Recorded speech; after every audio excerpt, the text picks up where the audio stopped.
부모 공경함이 나의 미래를 정할 수 있다라는 제목으로 2023년 어버이 공경주일 말씀을 전하도록 하겠습니다. 오늘 우리의 모습을 현재라고 말하지요. 오늘 이 현재에 의해서 미래가 어떻게 바뀔 수도 있고 이렇게 될 수도 있다는 것은 누구든지 다 압니다. 그러나 현재에 의해서 과거가 바뀔 수 있다. 바뀔 수 있습니다. 그것은 과거의 우리의 행적은 변하지 않죠. 이미 지나갔기 때문에. 그러나 거기에 대한 추억, 평가, 가치가 오늘 우리의 모습에 따라 완전히 달라질 수 있다는 겁니다.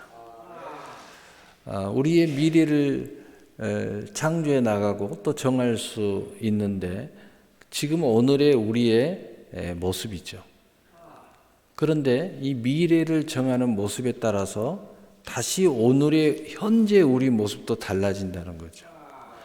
현재에 의해서 미래가 달라지는 것은 분명한데 미래가 달라질 때 다시 현재의 모습도 달라지고 과거의 모습도 달라지고 심지어는 내가 속한 우리 가정도 놀랍도록 바뀔 수 있다는 겁니다. 그러므로 오늘 특별히 부모 공경함이 나의 미래를 정할 수 있다라는 제목 속에서 우리가 자녀일 수도 있고 부모일 수도 있어요. 또 여기서 부모는 안 계시고 그냥 자녀일 수 있어요. 그러나 우리가 오늘 부모 공경함에 대해서 듣는 이유는 성경에도 그러고 세상에도 그러지만 우리가 낳아준 부모가 계시면 얼마나 감사합니까? 그러나 그렇지 않더라도 영적인 부모 하나님이 계시고 또 우리가 정말 우리의 인생에 있어서 부모 같은 그런 관계가 있습니다.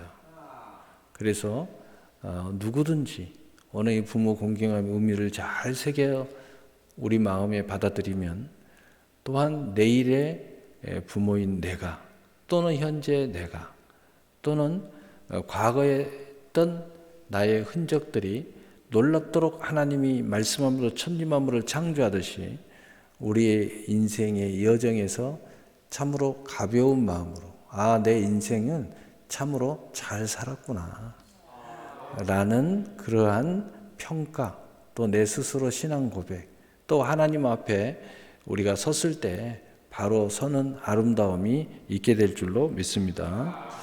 이 세상에서 가장 중요한 관계에 있는 사람이라면 첫째는 부모라고 합니다. 또 둘째는 부부라고도 하며 셋째는 자녀 관계라고도 하며 넷째는 친구 관계라고도 하며 다섯째는 기업의 동역자 관계라고도 합니다. 그러면 하나님께서 말씀하시는 중요한 관계를 우리가 성경을 통하여 살펴보면 첫째는 삼위일체 하나님과의 관계라 말씀하시면서 하나님이 우리를 축복하고 계십니다. 둘째는 교회와의 관계라고 하시며 하나님은 교회를 통해서 축복을 하고 계십니다. 세 번째는 부모와의 관계라 하시면서 부모를 통해서 하나님께서 축복을 하고 계십니다. 넷째는 주의 종과의 관계라 하시며 주의 종을 통하여 하나님께서 축복을 하고 계십니다.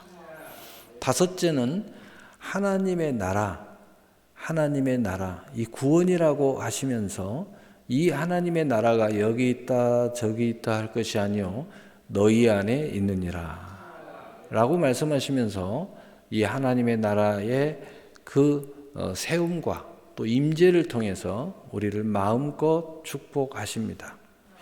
이 모든 다섯 가지의 관계 안에 가장 동시에 다 이게 이루어지는 게 그 사이에서 가정입니다. 가정. 그리고 그 중심에는 항상 믿음과 소망과 사랑이 항상 있을 것인데 그 중에 제일은 사랑이라고 하나님께서 말씀하시고 항상 너희 가운데 있어야 되고 또 내가 축복할 때 그렇게 할 것이고 그 중에 제일은 사랑인데 그 사랑의 띠로 똘똘 하나로 만들어 가지고 하나님이 축복하시겠다고 말씀하고 있는 것입니다. 그렇다면 제일 먼저 부모를 공경해야 할 분명한 이유가 어디 있는가에 대해서 우리가 살펴보겠습니다. 첫째는 하나님께서 부모를 통해서 우리의 인생이 시작하게 만들어 놓으셨다는 것입니다. 시편 22편 9절에 보면 오직 주께서 나를 모태에서 나오게 하시고 내 어머니의 젖을 먹을 때에 의지하게 하셨나이다. 아멘.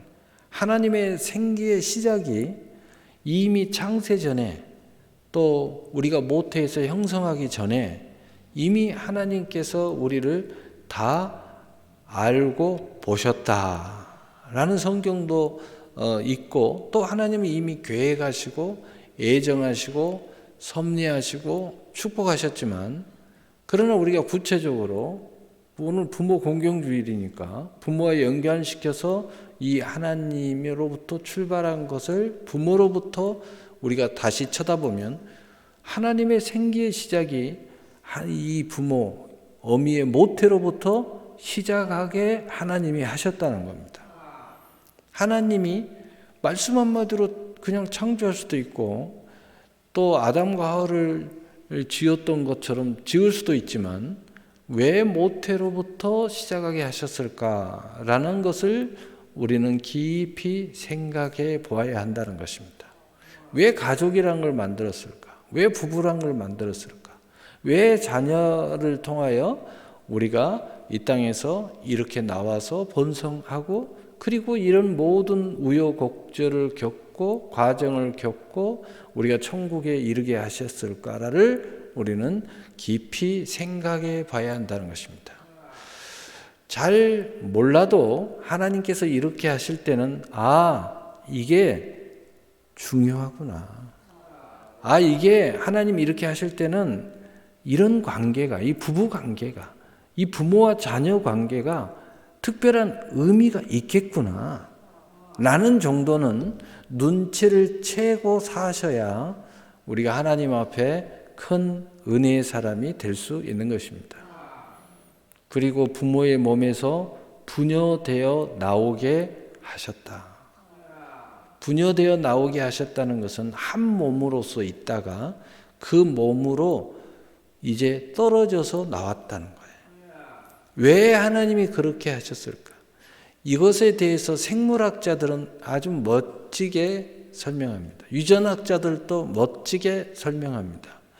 또 많은 부분에서도 멋지게 설명하지만 우리는 신앙으로서 하나님의 신앙 고백으로서 이것을 설명할 수 있어야 됩니다. 이 모든 것들이 우연은 없다는 거죠. 허고많은 많은 부모들 중에 왜 우리 부모님의 몸을 통해서 내 몸과 내 생명과 나라는 존재가 나오게 하셨을까? 이것은 그 부모와 하나님이 특별한 인연, 특별한 관계, 그 부모의 모든 관계 속에서 하나님께서 나를 조성하시는 특별한 계획이 있다는 거예요. 또한 부모의 마음에서부터 정신세계가 시작하시고 또 조성하신 하나님의 의미를 우리는 알아야 됩니다. 대개 어미가 배에 애들을 잉태했을 때에 이미 이 심리 또 이미 잉태되었을 때 유전인자를 통해서 아버지 50%, 어머니 50% 이렇게 해서 이미 유전되어 가지고 여기서 조성이 되는 거예요. 그런데 놀랍게도 이 엄마의 생각, 엄마의 먹는 거, 습관, 그 다음에 가족에서 생활하는 그 모든 소리와 감성에서 이 배에서 이미 잉태돼 가지고요. 이미 나올 때는 감성은 한 70% 이상 이미 이 모든 것들이 다 조성돼서 나온다는 거예요.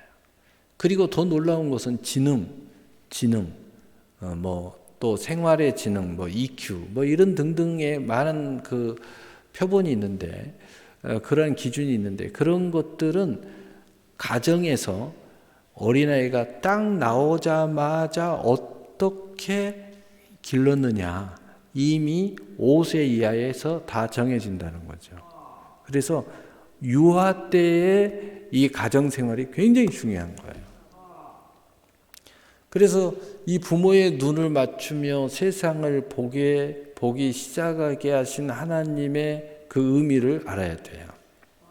어린아이들은 처음에는 눈에 초점을 못 맞춰요. 그런데 부단하게 이 어린아이들이 노력하는 게 있어요. 첫째는 살려고 열심히 젖을 빨아요. 먹어요. 그 다음에 그것을 성장시키려고 열심히 잠을 잡니다. 그리고 얘들이 굉장히 애쓰는 것 중에 하나가 뭐냐면 눈을 제대로 못 맞추는데 열심히 뭔가 쳐다보면서 눈을 맞추려고 애를 해요. 여러분, 동물하고 인간의 차이는 뭐냐? 눈을 맞추어서 상대방을 파악하면서 배운다는 거예요. 그래서 유일하게 인간만이 배움을 갖고 문화와 문명과 이 발전의 이 길을 이루어가는 거예요. 하나님이 그런데 그 눈을 맞추는데 계속해서 엄마, 아빠, 그 가정의 사람들의 눈을 계속 맞추면서 흡수를 하는 거예요. 바로 이게 얼마나 중요한지 몰라요. 하나님이 왜 이렇게 하셨을까? 부모의 젖을 먹으며 양육하게 하신 하나님. 부모의 인생을 먹게 하셨다. 인생을 먹게 하셨다는 것은 뭐냐? 여러분, 자녀를 몸에서부터 부모의 몸을 먹잖아요. 빨아들이잖아요. 낳아서도 젖을 빱니다. 그런데 거기서 끝나는 게 아니에요. 크면서도 부모의 인생을 다 거의 거반 반은 먹어요. 부모가 인생의 거반을 자녀를 위해서 헌신하지 않으면 자녀가 제대로 커나갈 수가 없어요. 시간을 먹고, 인생의 시간을 먹고, 정력을 먹고, 물질을 먹고, 배경을 먹고, 다 먹어요, 그냥. 그래서 하나님은 왜 그 부모의 인생을 먹게 하셨을까? 많은 인생이 있는데 왜 이 부모의 인생을 먹게 하셨을까? 여러분, 이 인생이 되게 하신 하나님, 바로 이 하나님의 깊은 뜻을 우리가 알아야 돼요. 근데 이쯤 되셨으면 뭔가 감이 와야 돼요. 하나님이 우리를 살리실 때에 이 모든 것을 총체적으로 이루신 게 뭐냐면 예수 그리스도께서 이 땅에 오셔서 십자가에 못 박혀 죽으시고 죽은 지 3일 만에 부활하시면서 우리에게 살 길과 새로운 길을 열어놓으신 거예요.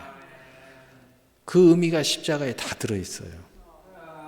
하나님은 하나님을 가르치기도 하지만 하나님은 예수 그리스도의 십자가를 가르치고 그리고 바로 부활의 권능과 하나님의 나라를 가르치기 위해서 우리의 가정을 세우고 이러한 일련의 과정을 통해서 자녀를 낳게 하시고 그리고 이것을 깨닫는 자녀들이 이것을 깊이 깨닫는 자녀들이 부모 공경을 한다는 거예요. 이걸 모르는 사람들은 부모 공경이 뭔지 몰라요. 그래서 이제 두 번째로 하나님께서 명령하셨어요. 명령하실 때는 너무 중요하다는 내용이죠. 네가 깊이 못 깨달았어도 네가 시간이 지나면 반드시 깨달을 문제야. 이거 말 안 들으면 내가 나중에 후회할 거야. 너무 후회 많으니 할 거야. 라는 것을 긴급하게 타진하는 것이 명령이에요. 하나님이 너 몰라도 이 말은 꼭 들어야 돼. 너 깊이 못 깨달았어도 지금 이 말 들어야 된단 말이야. 그래야 나중에 너 후회하지 않아. 땅을 치고 후회할 일이 없어지는 거야. 바로 그 관계가 부모 관계라는 거예요. 명령하셨다는 거예요. 그래서 에베소 6장 1절 3절에 자녀들아 주 안에서 너희 부모에게 순종하라. 이것이 어른이라. 내 아버지와 어머니를 공경하라. 이것은 약속 있는 첫 계명이니 이로써 내가 잘 되고 땅에서 장수하리라. 약속이 있는 첫 계명이라는 거예요. 여러분 11조 10계명 공부하시면서 땅의 첫 계명이 부모 공경이에요.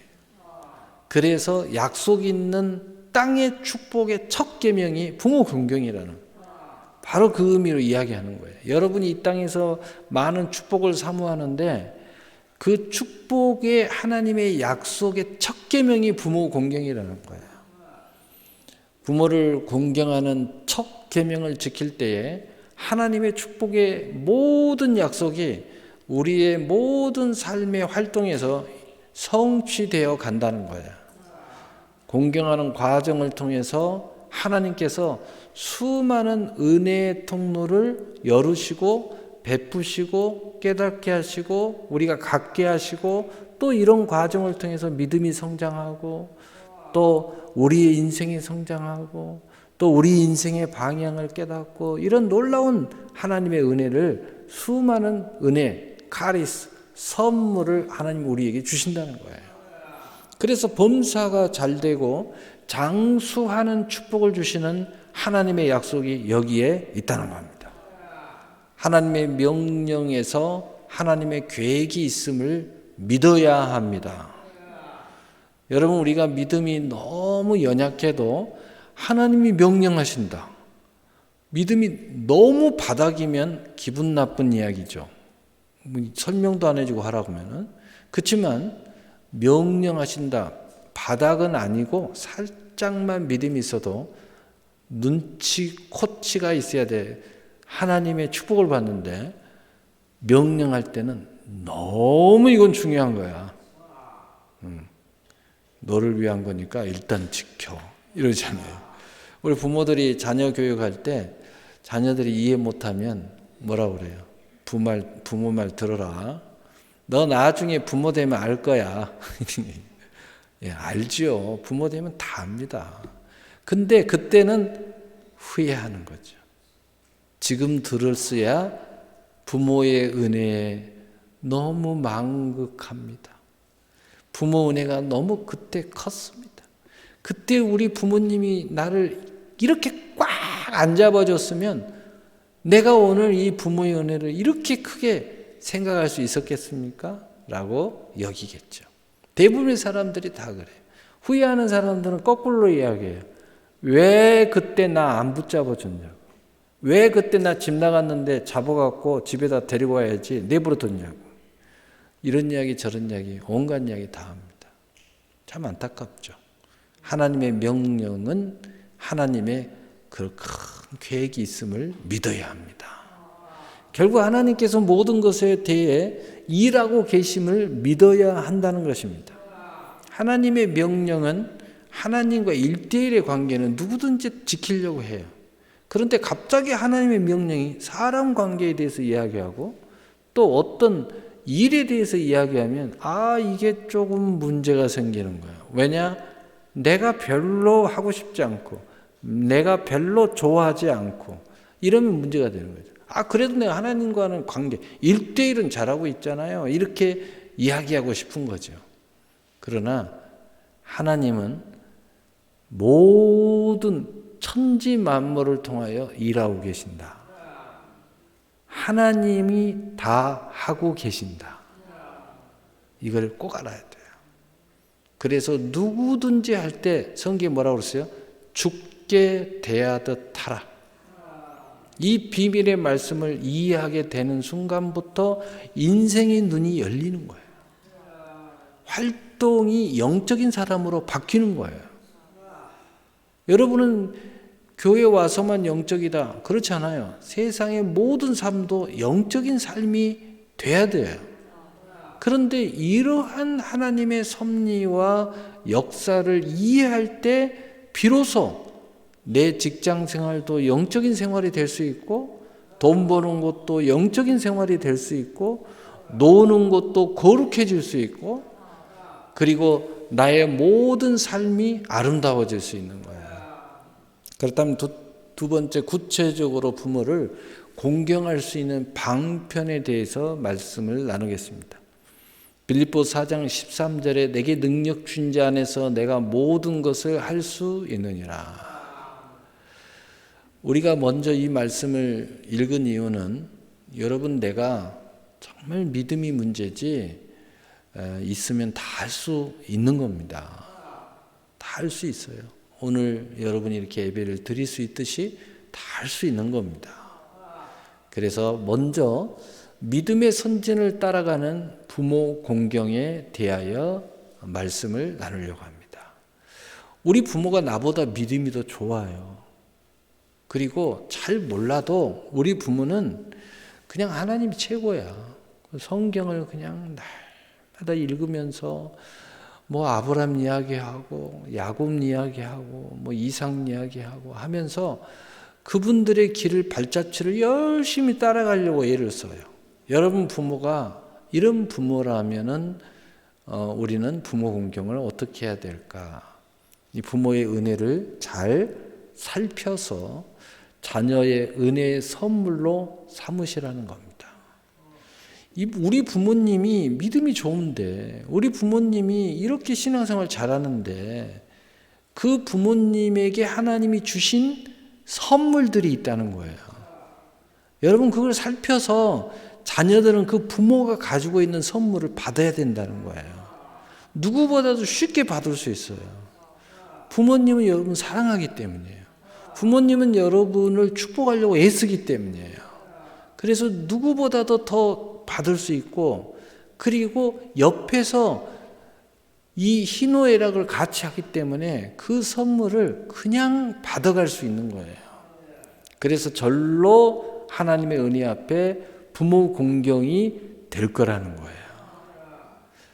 여러분 기술 하나 배우려고 해도 그 기술자를 공경합니다. 아주 뭐 온갖 걸 다 하잖아요. 근데 부모의 모든 축복을 내가 받으려고 하는데 부모 공경 안 되겠습니까? 저절로 되죠. 이런 자세로 하면 된다는 거예요.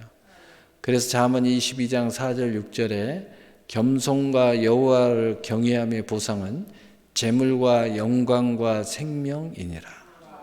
패역한 자의 길에는 가시와 올무가 있거니와 영혼을 지키는 자는 이를 멀리 하느니라. 마땅히 행할 길을 아이에게 가르치라. 그리하면 늙어서도 그것을 떠나지 아니하리라. 오늘 이 말씀을 역으로 부모 공경으로 딱 들으면 부모의 모든 축복이 내 인생에서 나이가 먹고 천국까지 그 축복이 떠나지 않을 것이라는 거예요. 그래서 이 말씀이 오늘 본문이 됐어요. 또 부모를 통해 만난 이 믿음의 선진의 약속을 통해서 나의 모든 기업의 약속으로 바라보며 성취해 나가면 하나님께서 부모를 통해 축복하심이 절로 부모 공경이 될 것이라는 거죠. 역대하 1장 6절 9절 상반절 그리고 12절에 보면 누구 이야기가 나오냐면 솔로몬과 다윗 이야기가 나옵니다. 그런데 이 솔로몬이 하나님 앞에 1,000번제를 드리고, 그리고 하나님이 그 응답으로 솔로몬에게 나타나셔서 솔로몬과 한 대화의 일부분입니다. 그런데 이 대화의 일부분을 보면 솔로몬이 이렇게 1,000번제를 드리고 이런 소원을 가지고 또 부와 재물을 구하지 않고 지혜를 구하고 또 하나님 앞에 이러한 은혜의 신앙 고백을 할 수 있었던 것은 아비 다윗의 신앙을 내가 지금까지 봤고, 그리고 그 신앙을 이어받은 이 솔로몬인 나 아들이 아버지와 만나고 아버지를 축복하신 하나님 내가 봤기 때문에 나도 그 축복을 받기 위해서 나도 아버지처럼 하나님 앞에 1,000번제를 드렸다는 거예요. 바로 그 신앙 고백이 나오는 거죠. 그 중에서 일부분을 한번 읽어보겠습니다. 여호와 앞 곧 우리 함께 읽어보겠어요. 시작. 여호와 앞 곧 해막 앞에 있는 놋 제단에 솔로몬이 이르러 그 위에 1,000마리 희생으로 번제를 드렸더라. 그날 밤에 하나님이 솔로몬에게 나타나 그에게 이르시되 내가 내게 무엇을 주랴? 너는 구하라 하시니 솔로몬이 하나님께 말하되 주께서 전에 큰 은혜를 내 아버지 다윗에게 베푸시고 내가 그를 대신하여 왕이 되게 하셨사오니 여호와 하나님이여 원하건대 주는 내 아버지 다윗에게 허락하신 것을 이제 굳게 하옵소서.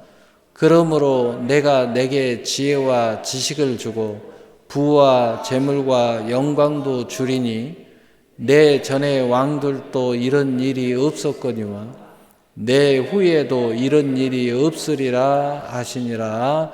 아멘. 다윗은 죽었지만 여전히 솔로몬의 신앙 속에서 다윗의 신앙은 살아있어요. 솔로몬이 최고로 잘한 게 뭐냐?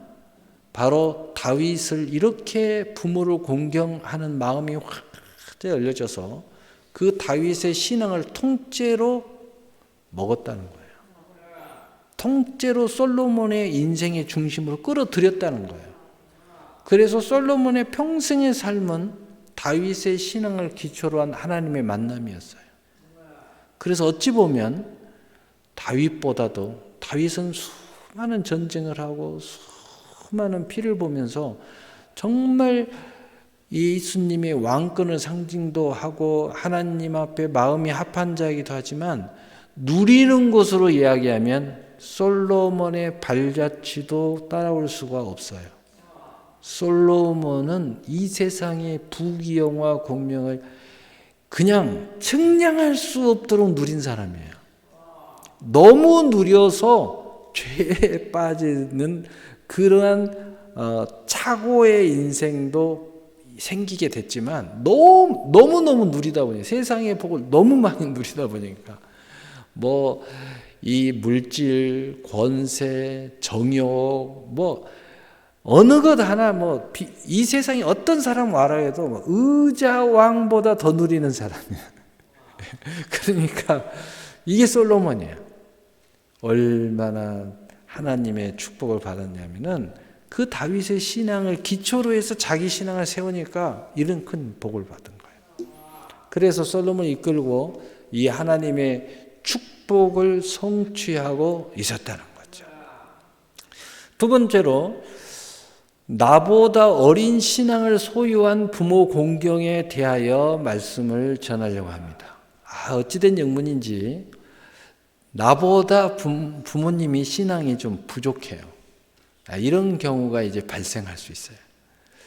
신앙은 어찌 보면 좋은 것 같은데 인격이 아주 아니기도 하고요. 다 그게 신앙과 연결되어 있기 때문에 그럴 때 우리가 어떻게 해야 되냐. 에베소 6장 7절 8절에 기쁜 마음으로 섬기기를 주께 하듯 하고 사람들에게 하듯 하지 말라. 이는 각 사람이 무슨 선을 행하든지 종이나 자유인이나 주께로부터 그대로 받을 줄을 암이라. 아멘.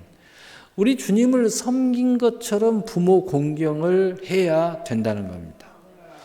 사람 중에 이 사람이기 때문에 늘 발생하는 특징 중에 하나가 뭐냐면 나보다 못한 사람을 섬기려고 하는 것처럼 힘든 게 없어요. 그리고 내가 조금 더 낫다고 생각하고 물질이든 권세든 또는 나이든 심지어는 나이도 우리 한국 사람은 그렇게 나이도 따져요. 하다가 안 되면 나이가 어떻게 돼요? 이렇게 해서 나이로 이렇게 위로 올라서려고 그래요. 그게 참 인간이기 때문에 그렇지만은 그 영적으로 보면 그 죄의 부분이에요. 이게 작동하기 때문에 그런 겁니다.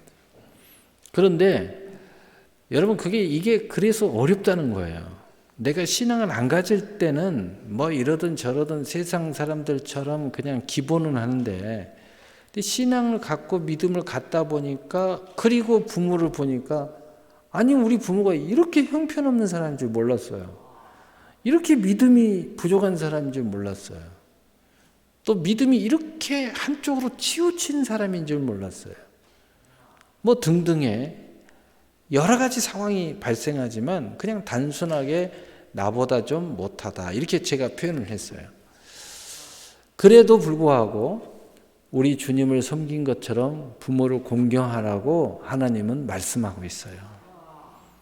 우리가 그래야 우리의 신앙이 진짜 성숙한 신앙이에요. 그래야 미래가 있는 거예요. 여러분, 하나님께서 엘리 제사장을 통하여 사무엘 선지자, 사무엘 목사를 양육하듯이 이 내용을 여러분 알 거예요. 엘리 제사장이 굉장히 유능한 제사장이었지만 나이가 먹어서 지혜가 떨어지고 기력이 떨어지니까 망신창이 되는 제사장의 모습이었어요.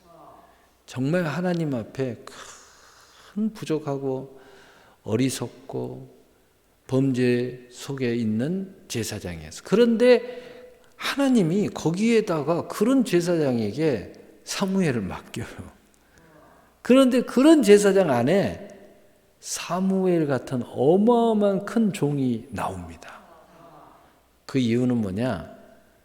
우리가 보기에는 엘리 제사장이 양육하고 있는 것 같고 엘리 제사장이 가르치는 것 같고 사무엘이 엘리 제사장의 영향을 받고 있는 것 같지만 여러분, 생사복은 하나님께서 주관하고 있다는 거예요. 우리는 늘 세상 기준으로 보니까 이런 교회 다녀야 될 것 같고 저런 학교를 가야 될 것 같고 이런 사람과 친구를 맺어야 될 것 같은데 천만의 말씀이에요. 인생은 그렇게 정해지지 않아요. 우리가 신앙의 입장에서 보면 결코 그것 때문이 아니고 1대1 하나님이 당신을 축복할 때 가능해지는 거예요. 1대1 당신이 하나님을 제대로 섬길 때 가능해지는 거예요. 이걸 꼭 아셔야 돼요. 그것을 성경은 계속 말씀하고 있어요. 성경은 계속 그것을 우리에게 가르쳐주고 있어요. 그 중에 하나가 엘리 제사장과 사무엘의 관계예요.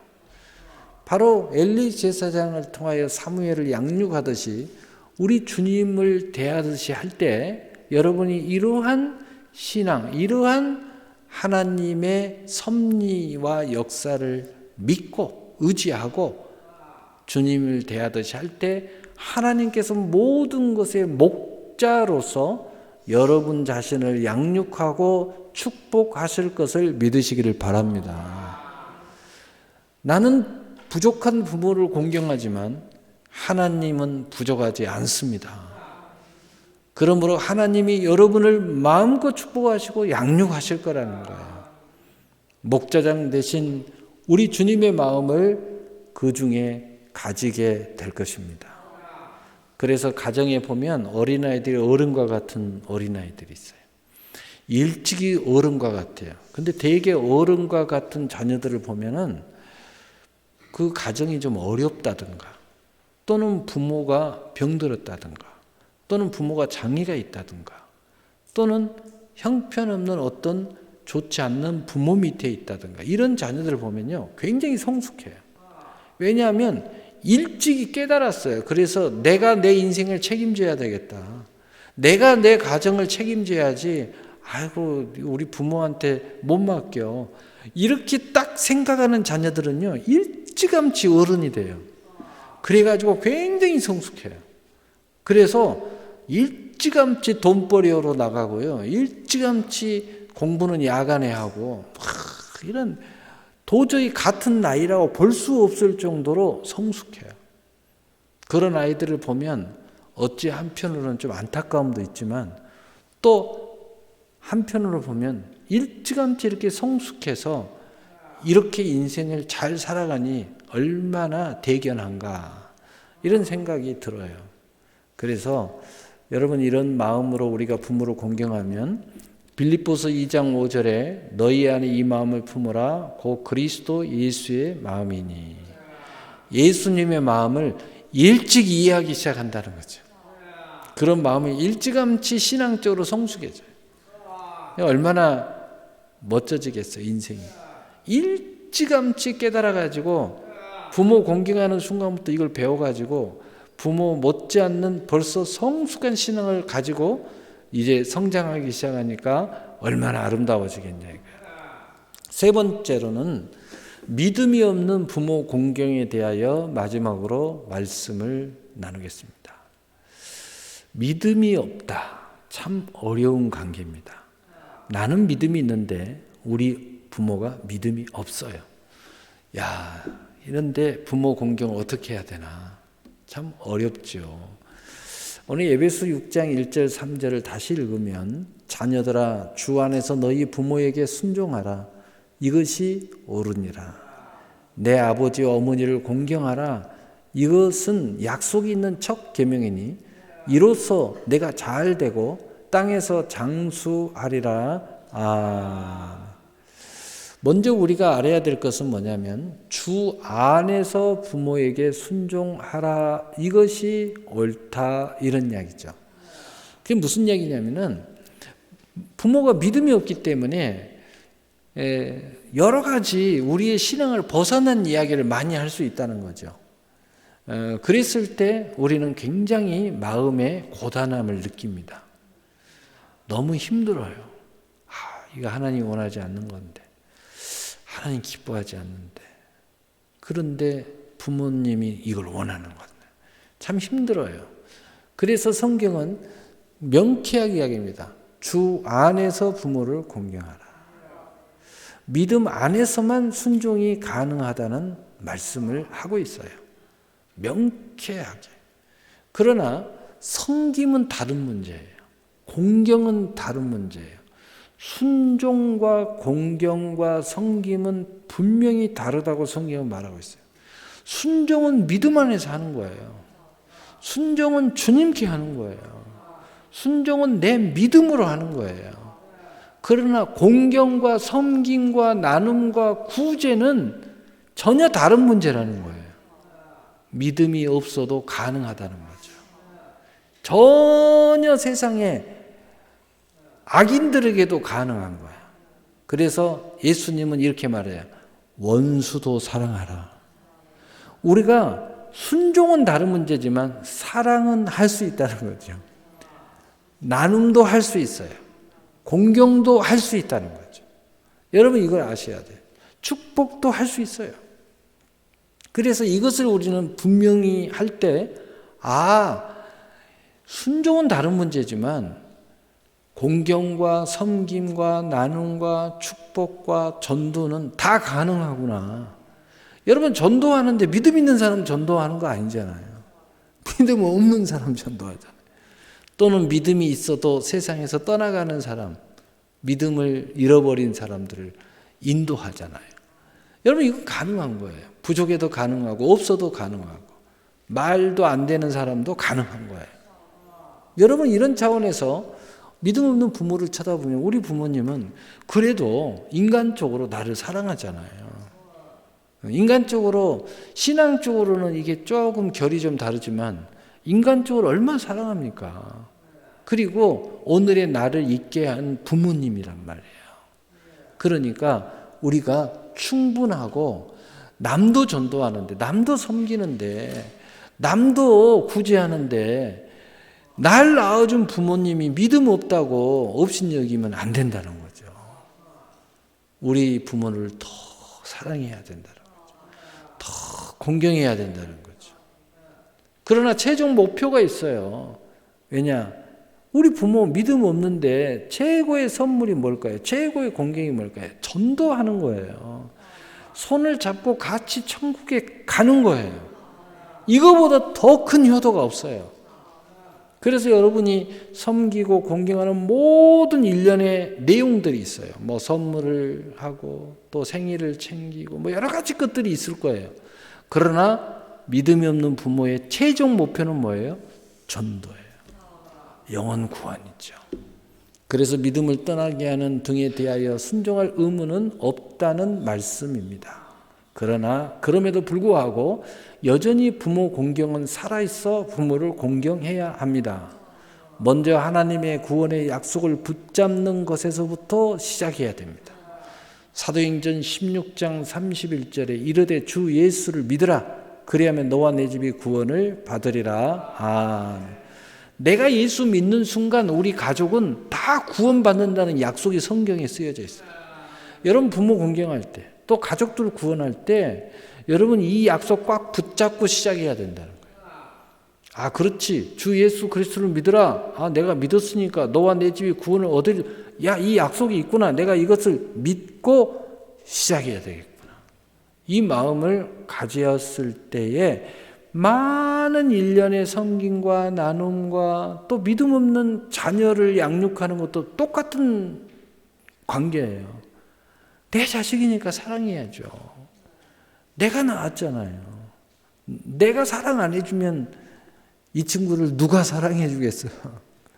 그런 마음으로 열심히 사랑해야 되지만 그 모든 것의 마지막 화살표는 어디를 향하느냐? 영혼 구원에 향해야 된다. 그 약속을 붙잡고 하나님의 은혜의 경륜이 나에게 임한 것을 기억하여 그 은혜의 경륜을 의지하여 일하는 믿음. 여러분, 내가 오늘에 이르기까지 하나님의 이 경륜이 어떻게 일하셨습니까? 이 경륜이라는 뜻은 뭐예요? 정말 내가 말도 안 되게 좌로나 우로나 치우치고 하나님 마음을 긁고 하나님 마음 상처받게 하나님 마음 애타게 만들고 이런 모든 일련의 과정을 하나님이 다 품으시고 오늘의 내가 있을 수 있도록 만들어 주셨다는 거예요. 이게 뭐냐? 하나님의 경륜이라고 해요.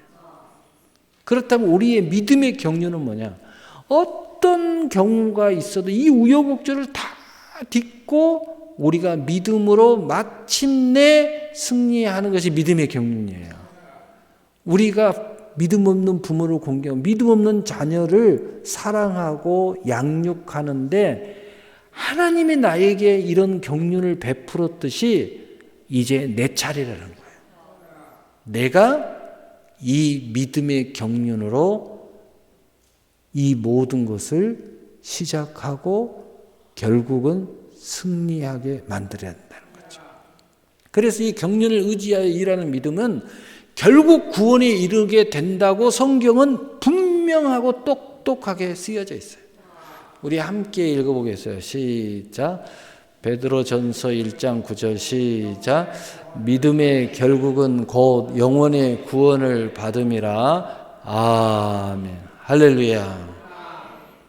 여러분, 내 자신도 믿음으로, 부모 공경도 믿음으로, 자식 사랑도 믿음으로, 믿음이 앞서면 앞서는 대로, 믿음이 연약하면 연약한 대로, 믿음이 없으면 없는 대로 우리가 이 믿음으로 모든 걸 하게 되면 결국은 영혼 구원이 일어난다. 오늘 말씀을 마치겠습니다. 지금 부모들의 반란이 일어나고 있는 세대에 우리는 살고 있습니다. 자식들의 무정함 속에서 스스로 홀로 서기를 하고 있는 부모들의 시대를 맞이하고 있습니다. 그래서 어떤 부모들은 자식들에게는 아낌없이 다 내주었는데 자신의 인생의 노정이 너무 힘들어서 자살하는 사람도 속출하고 있습니다. 무정한 시대요. 자기밖에 모르는 세대요.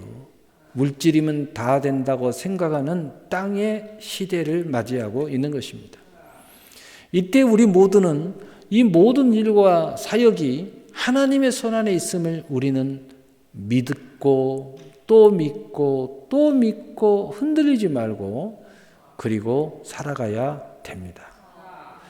나의 모든 인생의 행복과 불행의 결말이 하나님의 심판 안에 있음을 알아야 이 세대가 정상으로 돌아갈 수 있습니다. 효도만 하면 다 됩니까? 에베소서 6장 1절 3절에 자녀들아 주 안에서 너희 부모에게 순종하라. 이것이 옳으니라. 내 아버지와 어머니를 공경하라. 이것은 약속이 있는 첫 계명이니 이로써 내가 잘 되고 땅에서 장수하리라. 아멘. 우리는 이 부모 공경 하나만 이 사회에서 제대로 딱 이렇게 신앙 안에서 잘 세워지면 사회에 엄청난 문제가 다 해결될 거예요. 너무 많은 매일 죽어가는 수많은 자살률이 거의 0%에 가까워지지 않을까. 우리의 자녀들, 또 우리의 부모들. 참 너무 안타깝습니다. 그래서 우리 안에서부터 이걸 세워야 돼요. 그리고 열심히 이걸 확장시켜 나가야 돼요. 이 하나님의 말씀 주 안에서 그대로 땅에서도 잘 되고 장수하는 복을 누리게 될 겁니다. 롯을 보십시오. 시어머니에게 잘했더니 보아스를 만나 이방 여자로 예수님의 족보에까지 오르는 영광을 누렸습니다. 요셉을 보세요. 또 셈과 야벳을 보십시오. 그 아버지 야곱과 그 아버지 노아에게 효도했더니 하나님께서 주시는 축복을 받지 않았습니까? 요셉은 결국은 그 아버지의 축복 기도와 신앙과 그 신앙 속에서 하나님이 받은 그 꿈이 결국은 실상과 증거와 성취가 이루어져서 애굽의 총리로 또 셈과 함과 야벳을 품에 품고 하나님을 섬기는 자로 야벳은 또 이 땅의 모든 풍요의 축복을 받았습니다. 그러나 그 부모 아비를 험담하고 온전히 섬기지 못하고 공경하지 못하고 오히려 아버지의 추함을 말로 들추어서 결국은 저주를 받아 이 땅에 노예적인 삶을 살았다고 기록하고 있지 않습니까?